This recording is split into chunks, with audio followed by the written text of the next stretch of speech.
I'm here to tell my testimony and my experience with God. I was a person who dealt with death, a cancer patient fighting with death. I underwent treatment as I had cancer. I spent 10 years of my life in the hand of doctor taking medicine. I suffered a lot. Everything God allowed is for a purpose. I know what I went through. However, Jesus was present in every moment of my life as I struggled with illness. Having cancer in the left eye, I've been hospitalized undergoing all kinds of treatment there at the hospital. I was among a group of cancerous people, who underwent treatment there with me. This was a very big battle. There are many people who do not understand why does God test his own this way. God has his ways of working in our life. Actually my childhood and past was sad and lead and I needed to find someone to change the course of my life. It was when I met Jesus and started to walk in his presence. He began to change many things in my life, and I was baptized in water. Today I am a church worker and I do missionary job preaching the word of God. Still God allowed me to go through this test. I don't know why but I ended up in the hospital, where they discovered a tumor in the back of my left eye. It was not 10 days but it was 10 years of battle for survival. I was treated with other 300 patients that had cancer. In the hospital the Lord told me that he had a work to do in my life,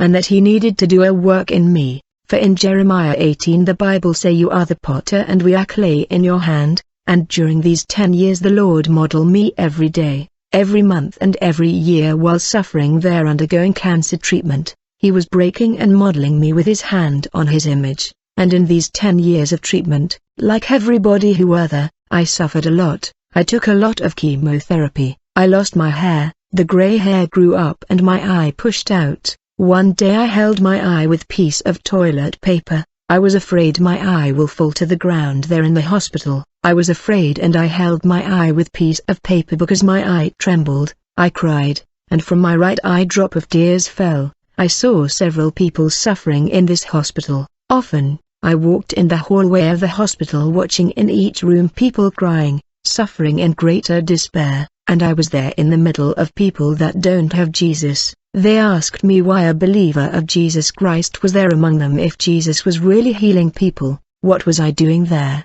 I bowed my head and cried to Jesus Christ. He told me, raised your head, you must pass the test, you are being tested by fire. With my head held high, I said, Lord, what am I going to say to the people?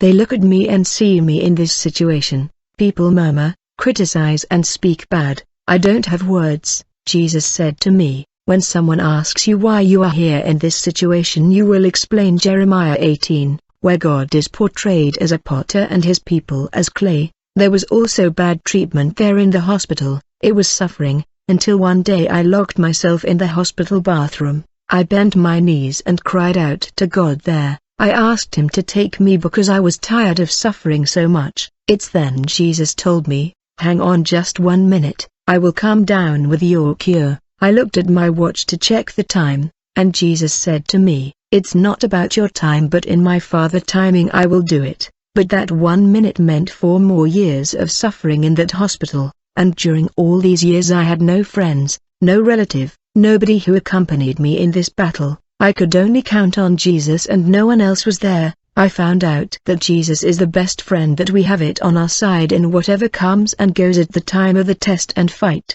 I was going through fire. I've been through the desert. We know in the desert there is no water and food, but the Lord was to sustain me in the desert. I arrived in front of the Red Sea and there was no way to pass through. I bent my knees and cried out to God asking him to take me because I was tired of suffering so much. He opened the sea. I passed on dry land. I crossed the sea. I was in the Lord's hand because these 299 people that were treated had already passed away one after the other in that period of 10 years. I am the only one that survived. Even if I was skin and bone, the chemotherapy is a very strong treatment. At that moment the Lord was there with me because in no time did he turn his back on me. Finally the doctor came to me and said, we've reached the end of the road, and you're in the terminal phase of cancer. There is no need to continue the treatments. You're gonna need a miracle. He looked at me and asked me, do you believe in miracle? I looked at the doctor and said, yes, my God is a miraculous God and he will work a miracle in my life. And he told me,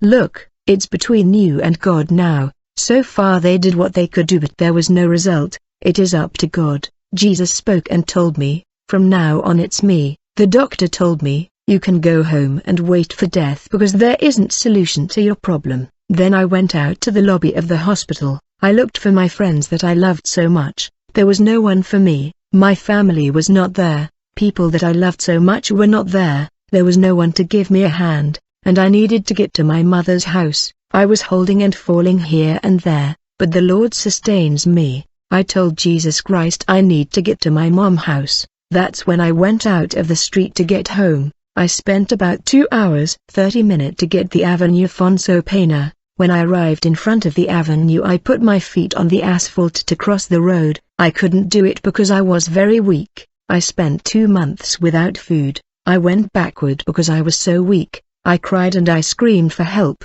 At that moment, I saw a light that had the shape of a fireball. This light descended on the avenue and it turned into the radiant man. This man came and held my arm, and I lay on his shoulder because it was too much for me and I slept. When I woke up I was in the bus and I saw that we were already at the final stop of the bus that was taking me to my mother's house. I saw that I was sitting in the first chair. On my side was my bag. The driver and the changer looked at me scared. I looked at the driver. I said I didn't have a transportation ticket. I had nothing to pay that ticket, but I needed to get to my mother's house. The driver told me, "You don't need a ride. The man who brought you was carrying you on his lap. Then he sat you there and paid your ticket, and he told me you were his and he loved you a lot." My dear, God takes care of his children. He took care of me with very special care. There was no way to cross the Avenue Afonso Pena. He came and got me and carried. He got me in the bus and made me sit on the bus and paid my ticket. He took care of me and is ready to take care of all those who trust in him. What I want to report in my testimony is that whoever has Jesus has everything. Nothing is missing. I went through a very big suffering, but it was worth it. He taught me a lot because I have no doubt what God can do in my life and in the life of people. In this ordeal I found that God, He doesn't promise what He doesn't give, and when God says He's going to give something to you, He has the power to comply with His word. I discovered in my life that the Lord is one with His word. He took me to my mother's house, and when I arrived at my mother's house I laid on the bed. It's been half an hour that I was lying in the bed. My eye trembled because the tumor moved in the back of mine eyes. I looked from side to side and it was the moments that I felt pain. I cried with tears mixed with blood. I screamed, "God mercy." Then Satan spoke in my ear as tears fell on my pillow. I said to him, "The Lord didn't turn His back on me. God is with me." And it was at that moment that the Lord came into my room and put His hands on my face, and with a smile He said, "I am here." Jesus is the most beautiful. Whoever has Him has everything. No need to panic and despair and agonize, just believe and trust. I'm the greatest proof for the greatest fight. I was there waiting for a miracle because the Lord said, "Look at me, daughter, you are going home for you gonna die, but don't worry, I'll get you up and everyone will be able to contemplate your victory." I was lying there on the bed waiting for death. I was all prepared and everyone was waiting for my death because I was dying. I looked into the living room. I could contemplate people who were friends. When I needed them in the hospital they didn't visit me. They were all there, while my body was there. In a moment, I saw death entering the room. I had fear because death is cold, and when she arrived she touched my feet and they froze, and the cold climbed on my legs spreading all over the body. I thought in me, I can't have fear of death. Jesus promised He would resurrect me. When I turned to look I saw death standing there looking at me, and I told her, "You can do your work, but I will come back to a new life." As soon as death touched me, I blacked out, and I woke up in this wonderful land in heaven. My brother, if you want to walk on golden streets, if you want to rest in glory one day with Jesus Christ, you must pay the price for you to get in there. It's beautiful. It is wonderful for those who goes there in rapture. I did not want to come back to the earth. Heaven is the most beautiful thing and there is no place in the world more beautiful than heaven. The first thing that I found out when I got there,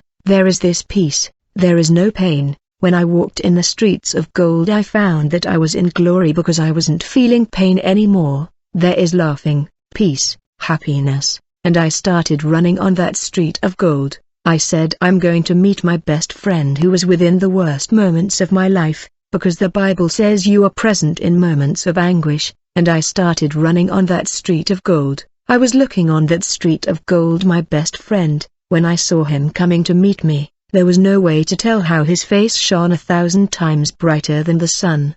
He picked me up and hugged me and told me, "In a little while, my daughter, you will wake up on earth for a great work. Many won't understand anything, but mystery cannot be explained." Jesus took me in a hall full of radiant angels. I said, "Lord, it is good to be here." The Lord Jesus laid me on a bed, and with a scalpel of fire he started to cut the tumor. He wiped my eye, and he cut and removed everything that was rotten and damaged. With a fiery scalpel he plucked out the tumor from the root and held everything on his hand, and at the bottom of my eye with his finger, he wrote that the tumor will never come back again. Signed, Jesus Christ of Nazareth.